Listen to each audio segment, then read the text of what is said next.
제가 세대에서 세대로 이어지는 정신과 영혼의 공동체 이렇게 말씀을 드리니까 이게 뭔지 좀 헷갈리실 거예요. 이게 고전이에요.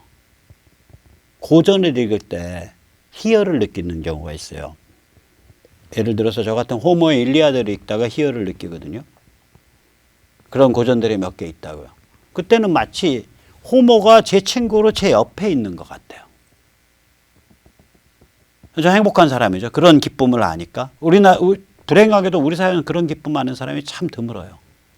그러니까 그런 경험들이 쌓이면 아, 인간이라는 건 어떤 정신과 영혼의 공동체에 속한 거야. 그게 인간이란 존재야. 그건 시공을 초월한 거고 그건 인종이나 민족도 초월하는 거야.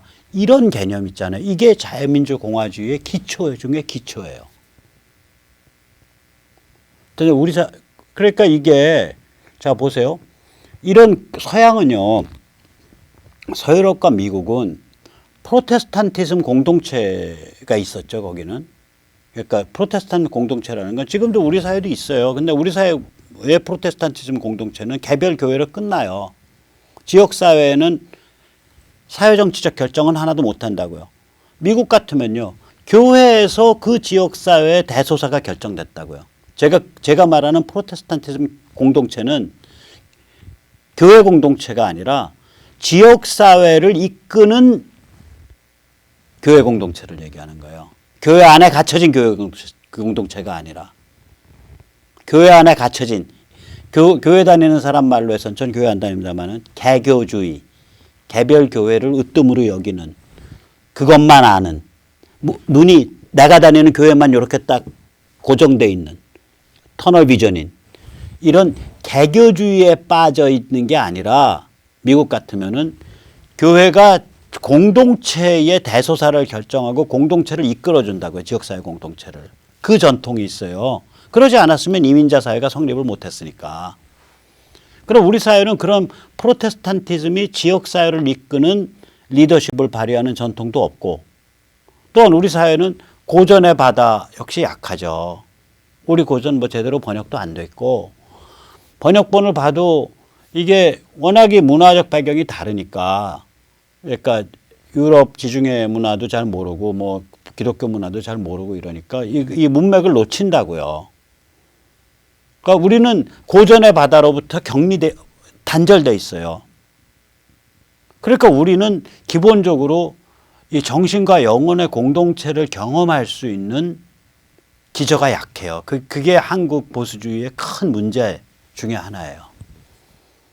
그러니까 우리가 그만큼 더 정신과 영혼의 바다, 근데 이게 우리나라 사람들이 영성이 강하거든요. 종교성이 강해요. 그걸 이용을 해서 그런 어떤 체질적 장점, 특성을 이용을 해서 인간이 정신과 영혼의 공동체에 속한 존재라는 그러한 증언, 그러한 스토리, 그러한 관점을 많이 만들어내야 돼요. 이게 그래야 여기서 톡톡 큰 가지가 튀어나와요. 보세요. 이 반지의 제왕이요. 이거 말하자면 판타지와 저거를 이끄는 그거잖아요. 판타지를 이끄는 이제 모든 판타지는 다 반지의 제왕의 그 스토리 구조 혹은 거기서 정리된 종족의 이름 이런 걸 다 쓰잖아요. 이제는 다른 판타지라도 이게 바이블 아니에요. 판타지 업계에서는 이 반지의 제왕을 쓴 톨킨이 그런 말을 하거든. 내가 이 책을 쓴 이유는 절대적 권력 그 자체를 목표로 하는 무시무시한 전체주의 체제에 대한 자유인의 저항과 투쟁을 그리기 위해서 썼다. 이런 취지로 말을 해요. 톨킨 자신이. 이 책이 나왔을 때가 제2차 세계대전, 고전, 나치 요 때라고요. 1930년대, 40년대거든요. 그러니까 이 사람 딱 그걸 겨냥해서 쓴 거예요. 그러니까 저보고 만약에 보수주의 정치 철학을 가장 깊게 담고 있는 20세기의 문학 작품이 뭐냐라고 물으시면 반지의 제왕이라고 말합니다.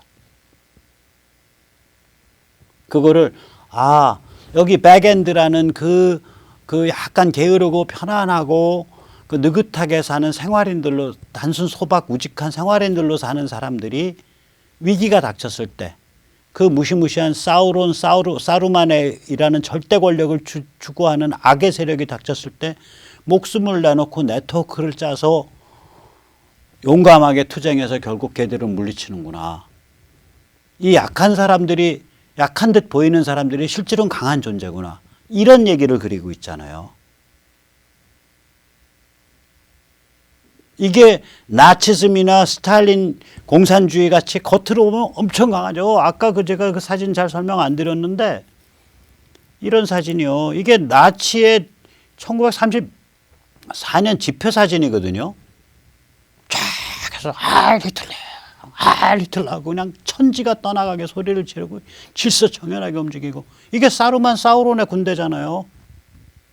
거기에 대해서 백엔드에서 뭐 주말에 모여서 그 첫 장면이 그 반지의 제왕 소설의 첫 장면이 무슨 축제인가 뭐 이래가지고 사람들 축제 준비하는 게 첫 장면이잖아요.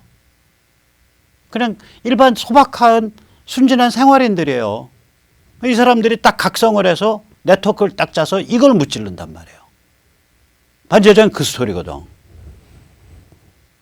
그러니까 이게 아주 훌륭한 얘기죠. 그래서 저보고 보수주의라는 게 뭐냐 도대체. 그거가 한마디로 프로도가 보수주의예요. 반지의 제왕에 나오는. 프로도가 보수주의예요. 그게. 그냥 겁이 많고 소심하고 착한 생활인인데 자기가 이 흉악한 적을 물리치기 위해서 그 싸움에 뛰어들고 자기 생명을 걸잖아요. 겁에 부들부들 떨면서도 그 책임감에 짓눌려서. 용기란 책임을 완수하겠다는 정신이다. 이 말을 한 사람이 있어요. 용기는 용맹과 다르다. 죽음을 불사하는 겁대가리 없는 그런 씩씩함과 용기는 다르다. 용맹은 죽음을 불사하는 겁대가리 없는 씩씩함이지만 용기는 책임을 완수하겠다라는 사명감이다. 누가 했을까요? 세계에서 가장 위대한 군사 사상가로 꼽히는 클라우제비츠가 그 말을 했습니다. 클라우제비츠의 위상은 동양에서의 손자에 해당합니다.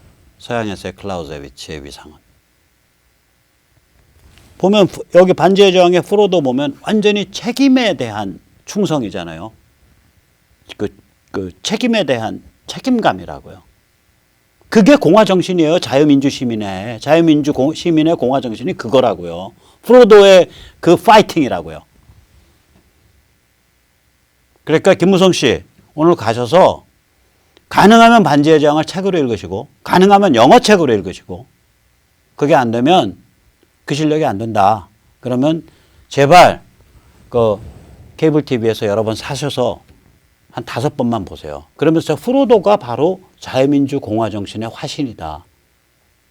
저 순진하고 저 그냥 자기 일상생활만 알던 사람이 정신적으로 각성해서 목숨을 내놓고 그 흉악한 전체주의 절대 권력을 향해서 온몸을 향해서 그 화산에다가 반지 집어넣겠다고 거기까지 기어 올라가잖아요. 겁에 부들부들 떨면서. 그게 자유민주 공화정신이에요. 그래서 우리가 이런 고전의 바다도 모르고 한국 사람들이 그 다음에 한국 사람들은 미국과 달리 프로테스탄티즘 교회가 지역사회의 대소사를 결정하는 정치적 역할을 한 그런 전통이 없어요. 그래서 이게 보수의 뿌리가 약하다고요. 그리고 고전의 바다도 모르고 그러니까 이게 인간이 정신과 영혼의 공동체에 소속한 존재라는 걸 모른다고요. 시공을 초월하고 민족을 초월하고 인종을 초월하고 저는 이제 진화과학을 믿으니까 7만 년 전에 아프리카 동쪽 해안에서 지금의 저와 똑같은 정신 능력을 가진 개체들이 생겨났단 말이죠. 그 정신 능력이 그때 완성됐어요. 뼈대는 20-30만 년 전에 완성됐는데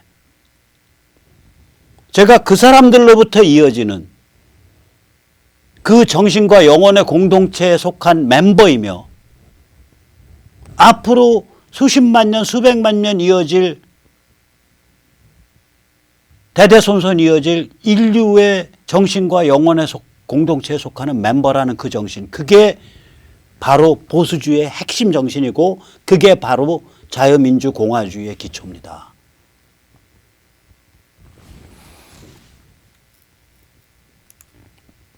자, 그러면 이제 우리 얘기를 좀 하죠. 우리는 좀 슬퍼요. 우리나라는 이렇게 좀 사실 구질구질한 데가 많다. 뭐 이렇게 생각하실 수 있는데 돌이켜 보면 제가 이거 여러 번 얘기를 했어요. 사실은 여기서 우리는 1000년 동안 동면을 한 민족이에요. 1000년 동안 왜 동면했냐? 1000년 전에요. 두 가지 일이 벌어져요. 하나는 뭐냐? 이게 나오는 거 이게 1000년 전쯤에 말발굽에 박는 편자, 네일드 호스슈, 이게 못으로 땡땡 박는 거거든요. 유형을. 이게 말에 관한 테크놀로지 중에 제일 나중에 나와요. 이게 의외로 이게 나오게 되니까 말이 그냥 막 이 돌이 있고 딱딱한 땅을 막 달릴 수 있게 된 거예요. 한반도 같은 땅을. 그전엔 여기 대규모 기마군단 못 들어와요. 그전엔 장수가 타는 말에만 특별한 청동째 진짜 신발을 신기거나 진짜 신발같이 생긴 신발이요. 그래서 호스슈라 그러잖아요. 영어로는 이걸. 이거는 네일드 호스슈. 못으로 박는 신발이다 그래서 말 신발이다. 네일드 호스슈고 그전에는 진짜 청동째 신발이라니까요. 그런 신발을 그러니까 그거는 일반 군인은 비싸서 못 쓰죠. 금방 닳아지고. 장수만 한단 말이죠. 딱딱한 땅에서는. 부드러운 땅에서는 괜찮아요. 그러니까 이거 제 말 안 믿어주시면 마라톤을 생각해 보시면 돼요. 아니 전쟁에서 이겼는데 40몇 킬로를 인간이 뛰어가잖아요. 그리스 땅이 돌 많고 딱딱하거든요. 말을 타면 되는데 왜 뛰어가냐고. 그 지역에 돌이 많고 딱딱하니까 말을 못 타는 거예요. 마라톤만 생각해도 맞아. 돌 많고 딱딱한 데서는 말 못 달렸구나 옛날엔. 그렇게 생각하시면 돼요. 그러니까 한반도에는 대규모 기마군대가 못 들어와요. 이게 1000년 전에 사정이 바뀐 거예요. 그 다음부터는 대륙에서 조직된 대규모 기마군단, 편자 기마군단이 한반도를 하시라도 유린할 수 있게 돼요. 그러니까 여기는 탁 숨지기고 웅크리고 살아야 되는 상태가 되는 거예요. 이게 1000년 전쯤 일어난 얘기예요. 또 정확히 서기 1000년에 코탄이 멸망했어요. 우리나라 저는 진짜 이 프로통에서 제가 진짜 이때는 아주 말을 높여드릴게요. 불교사 하시는 분들이나 스님들이 이거 좀 제대로 좀 밝혀주세요. 제대로 책을 써주고. 이게 이제 불교의 전파도거든요. 여기 한국 불교 어떻게 들어와요? 이게 장안이에요. 이게 시안이에요. 시안에서 들어왔어요. 그러면 시안에 어떤 불교네? 빨간 라인이잖아요. 빨간 라인 어떻게 왔냐? 쭉 이렇게 된다고. 그러면 시안에서 지금 이게 시안이고 여기 어디냐면 이게 돈왕이에요. 돈왕. 그럼 이 빨간 라인 지금 잘못됐는데 아래로 가는 거예요. 돈왕에서. 요렇게. 그러면 여기는 어디냐? 여기 지금 신강이라고 얘기해. 여기 키르기스탄.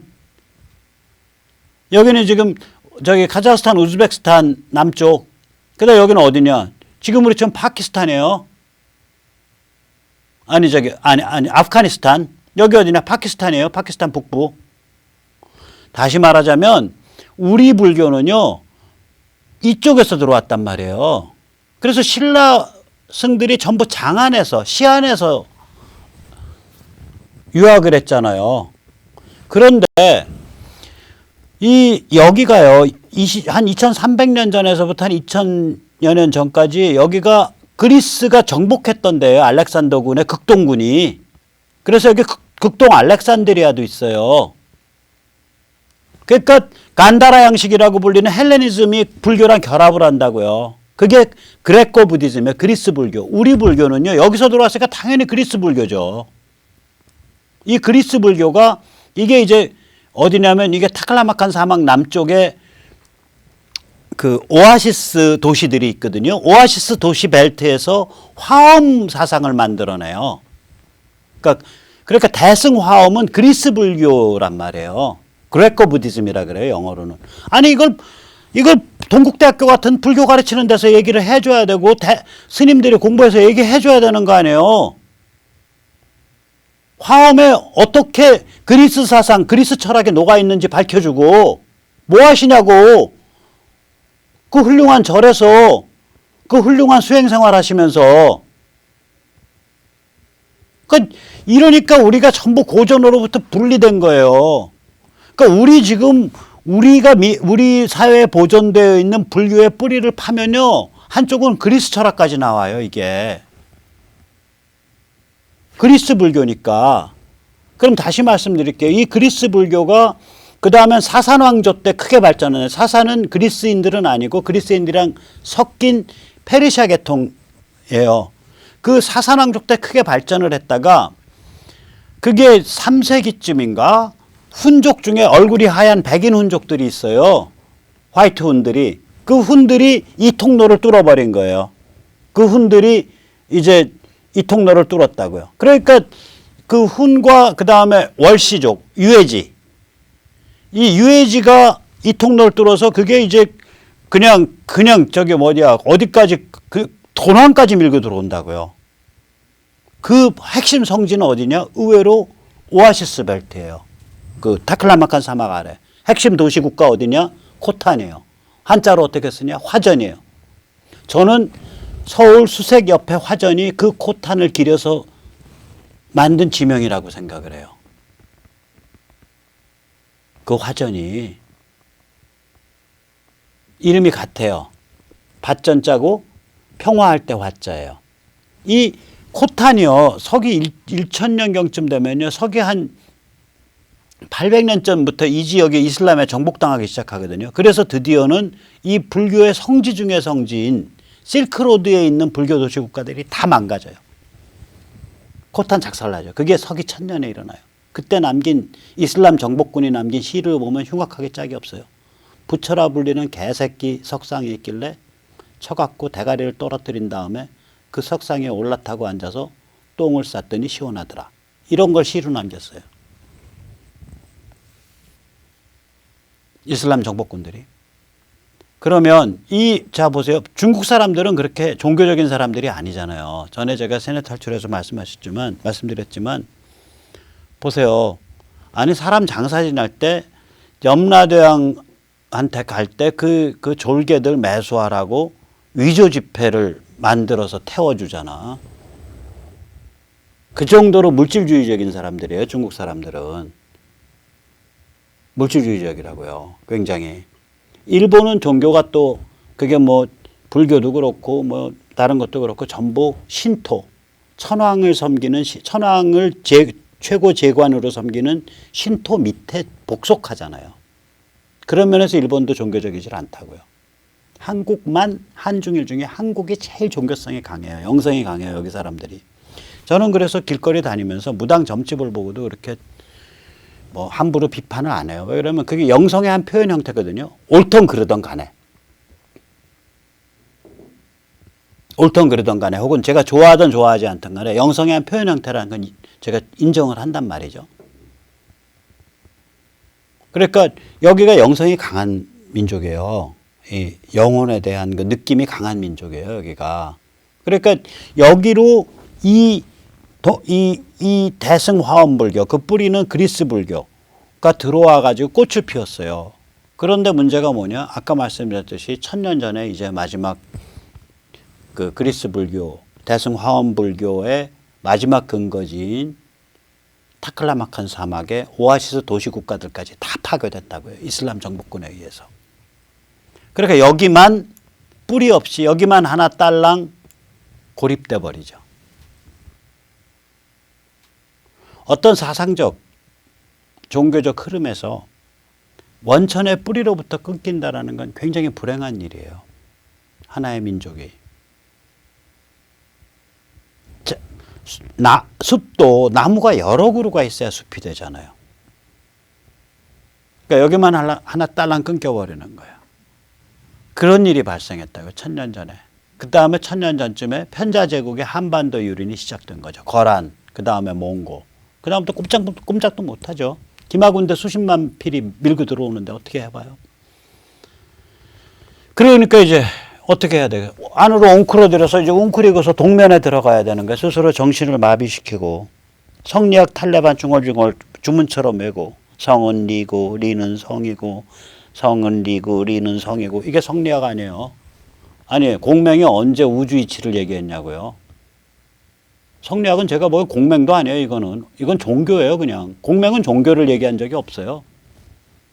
성은 리고 리는 성이고 이게 뭐냐고 도대체. 그래서 그렇게 자기 정신도 마비시키고 그 다음에 사회제도는 더 흉악하죠. 제가 아까도 말씀드렸 여기 잠깐 써놓긴 했는데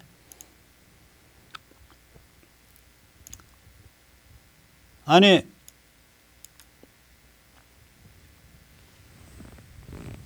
자기 민족의 20에서 30%를 전 세계에서 가장 잔혹하고 정교한 노예제도로 얽어매서 불과 100년 전까지 노예제 사회였다니까요. 한국이. 법률적으로는 1894년에 일제가 주도한 갑오경장에 의해서 노예제가 없어졌지만 사회 관습에서는 1920, 30년 돼야 없어져요. 그게. 어디 종놈의 자식이 끼어들어? 이거죠. 1906년인가 7년 유인석이 이끄는 독립군 부대에서 의병부대에서 독립의병부대에서 유인석의 바로 아래 계급인 부관 상인 출신의 종도 아니에요. 노비 출신도 아니에요. 노비 출신 끼지도 못하고 상인 출신이 의견을 냈다가 유인석이 쌍것이 어디서 떠들어 임막으로 끌고 나가서 칼로 목을 쳤어요. 그러니까 이런 개 흉악한 그런 그 변태스러운 데가 있다니까요. 이 한국인들한테. 그게 왜 그러냐. 정신의 뿌리는 1000년 전에 끊겼고 여기 정신의 뿌리는 그 전에 불교예요. 그 불교의 뿌리가 끊겨버린 거 아니에요. 그냥 혼자 남은 거 아니에요. 여기 지금 다 작살났는데 이슬람군에 의해서 정신의 뿌리는 끊겼고 그 다음에 저거 정신의 뿌리는 그러니까 그렇게 해서 끊겨버렸고 그 다음에 군사적으로는 그냥 이 편자를 박은 수십만 필의 말발굽에 의해서 언제든지 유린당할 수 있는 상태가 됐고 평자호란이 정확히 보여주죠. 그 유린 상황을. 제대로 작전 짜갖고 겨울에 얼음이 얼어 있을 때 전격 작전으로 밀고 들어가면 작살난다는 거 아니에요. 순간적으로. 그러니까 여기에 군대와 왕이 섬으로 도망갈 기회를 안 주고 그냥 밀고 들어오면 작살난다는 거 아니에요. 미친 듯이 말 달려서. 그게 병자호란 때 청나라가 쓴 수법이거든요. 그러니까 이거는 동면에서 자야지 어떡해요. 동면에서 잘되니까 안으로 파고들어서 온갖 변태스러운 일이 다 벌어지는 거죠. 그 오골오골하게 꼬여있던 게 이렇게 손이 풀리기 시작한 게 120년 전부터 풀린 거예요. 그걸 풀어낸 첫 장본인이 바로 누구냐면 우남 이승만이에요. 그렇게 해서 우리는 한 100여 년 동안 개고생해서 우리 선배 세대가 제도를 성취했고 풍요를 이뤄냈다고요. 제도는 뭐냐? 대한민국이라는 제도예요. 풍요는 뭐냐? 한강의 기적이라고 불리는 경제성장이죠. 그러나 공화주의라고도 표현될 수 있는 정신, 영혼, 행동 방식은 아직도 멀었죠. 얼마나 멀었냐?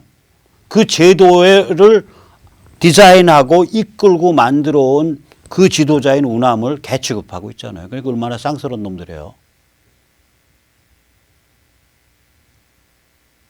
그 풍요를 이뤄낸 지도자의 딸을 별 죄도 없는데 저거 죄송합니다. 저는 쌍말로 할게요. 저거 곱게 퇴임시켜 놨다가는 30년 동안 앞으로 표 1000만 표 끌고 다니면서 상황 노릇하겠다 그래가지고 칼질해서 감옥에 쳐넣잖아요. 얼마나 비열해요.